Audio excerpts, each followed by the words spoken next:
हमारे साथ चर्चा करने के लिए जुड़ेंगे। आपको बता दें, बीजेपी से कमर अली साहब हमारे साथ मौजूद हैं, कांग्रेस प्रवक्ता राजेश तिवारी जी हमारे साथ जुड़ चुके हैं, सपा प्रवक्ता कपिल श्रीवास्तव जी हमारे साथ मौजूद हैं और बसपा से धर्मवीर चौधरी जी हमारे साथ में जुड़ चुके हैं। आप सभी मेहमानों का हमारे साथ जुड़ने के लिए बहुत शुक्रिया, बहुत स्वागत है आप सभी का। कमर अली साहब हमारे साथ जुड़े हुए हैं, एक बार इनसे ही फिर से समझ लेते हैं, क्योंकि केशव प्रसाद मौर्य तो साफ साफ कह चुके हैं कि बुआ बबुआ की लड़ाई है, आप हमें क्यों इंक्लूड कर रहे हैं, उनकी आपस की लड़ाई में बीजेपी का क्या काम आखिरकार। कमर अली साहब, मायावती साहब तौर पर ऐलान कर रही है अगर बीजेपी का समर्थन करना पड़े तो हम करेंगे, और बीजेपी साफ इनकार क्यों कर रही है सर। कमर अली साहब देखिए सृष्टि जी, जो एमएलसी का विधान परिषद का चुनाव होता है, राज्यसभा का चुनाव होता है, वो विधायकों की संख्या पर है। दोनों चुनाव ऐसे चुनाव जो विधायकों की संख्या पर डिपेंड करता है कि जितने जिसके विधायक होते हैं तो उस सभा से विधान परिषद सदस्य राज्यसभा सदस्य भेजे जाते हैं। और आपने देखिए जो हमारी केंद्रीय जो नेतृत्व जो घोषणा करी उसमें 8 प्रत्याशी हमारे थे, क्योंकि संख्या के हिसाब से मैंने आपसे कहा संख्या के हिसाब से 8 हमारे साफ सुथरी बिल्कुल राजनीतिक दल हम लोग हैं,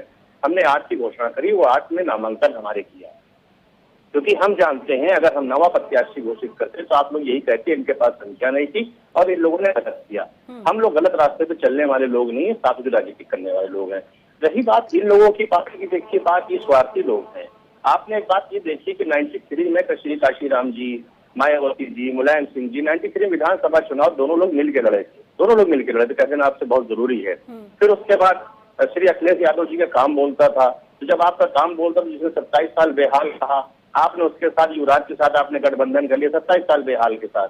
फिर उसके बाद आप मुलायम सिंह जी कहते मायावती जी को हम जेल भेजेंगे, मायावती जी कहती थी मुलायम सिंह को जेल भेजेंगे, फिर उसके अखिलेश यादव जी ने कहा हम जेल भेजेंगे।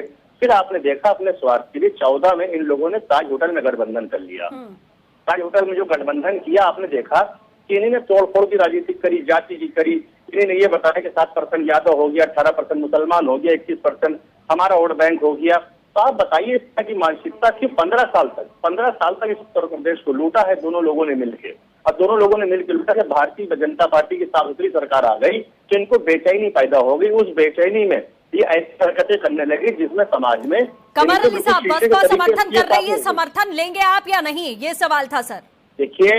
देखिए आवाम के लिए हम काम कर रहे हैं, हमें आवाम के लिए काम करने दीजिए। हाँ। आपने कोरोना काल में देखा 4-4 महीने हमने गरीबों को राशन फ्री दिया, अपनी बहनों को अपनी माओ को हमने जनधन योजना में 500 रुपए दिए। उसके बाद आपने देखा कोरोना काल ठीक है कमर अली साहब समझ गए। मेहंदी साहब हमारे साथ जुड़े हैं। कमर अली साहब, बार बार इसी मंच पर सवाल ये उठ रहा है, R9 टीवी पर जितने भी मेहमान हैं आप सुन पा रहे हैं कि भारतीय जनता पार्टी की बी पार्टी है बसपा। आखिरकार मायावती जी के सामने ऐसी कौन सी मजबूरी आन पड़ी कि वो खुलेआम ऐलान कर रही हैं कि बीजेपी का समर्थन करना पड़ जाए तो हम बीजेपी का भी समर्थन करेंगे, समाजवादी पार्टी को हराने के लिए, उन्हें सत्ता तक ना पहुंचने देने के लिए। लेकिन बसपा बार बार बीजेपी कह रही है कि हमारा कोई लेना देना नहीं है। अब क्या मजबूरी आपके सामने है सर? ना आप खुलकर एक्सेप्ट कर पा रहे हैं, ना ही आप खुलकर अपोज कर पा रहे हैं, क्योंकि मायावती जी के ट्वीट और उनका सवाल खड़ा करने का तरीका, ये सारी दुनिया उत्तर प्रदेश की जनता जानती है कि जो सॉफ्ट कॉर्नर का खेल चल रहा है उसके पीछे क्या है। ये क्या बीजेपी को स्पष्ट नहीं करना चाहिए?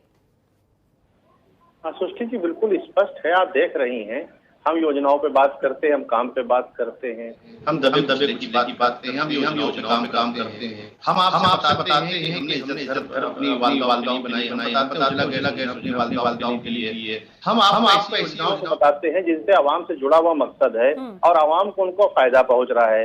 हम आवाम की बात करते हैं, आवाम के लिए काम कर रहे हैं। देखिए अभी भी तीनों लोग सत्ता के लिए कितनी लालसा में लड़ रहे हैं, 27 साल बेहाल एक दूसरे को जेल भेजने वाले। ये लालसा कितनी ज्यादा है कि एक दूसरे की बात सुनने को तैयार नहीं है। धरपटका हम आपके चैनल पे कर रहे हैं बैठ के। अरे साफ सुथरी बात करिए, आवाम का कोई मसला लेके आइए, आवाम के बारे में बात करिए, आइए किसानों के बारे में बात करिए। कमर अली साहब आखिरी कमेंट। देखिए मैंने आपसे पहले कहा कि भारतीय जनता पार्टी जितने भी भारतवर्ष में लोग रहते हैं सबकी भारतीय जनता पार्टी है। ये कार्यकर्ताओं की पार्टी है, दबे कुचलों की पार्टी है। हमें ये नहीं मालूम कि राष्ट्रीय अध्यक्ष कौन होगा। इनके क्या क्लियर हो जाता, सोनिया गांधी जी इस्तीफा देकर सोनिया गांधी जी राष्ट्रीय अध्यक्ष हो जाती हैं। श्री अखिलेश यादव जी अपने वालिद को हटाते हैं, राष्ट्रीय अध्यक्ष हो जाते हैं। मायावती जी अपने आप ही खुद घोषणा कर देती है कि हम राष्ट्रीय अध्यक्ष बने रहेंगे। तो भाई आप कहाँ जी रहे हैं?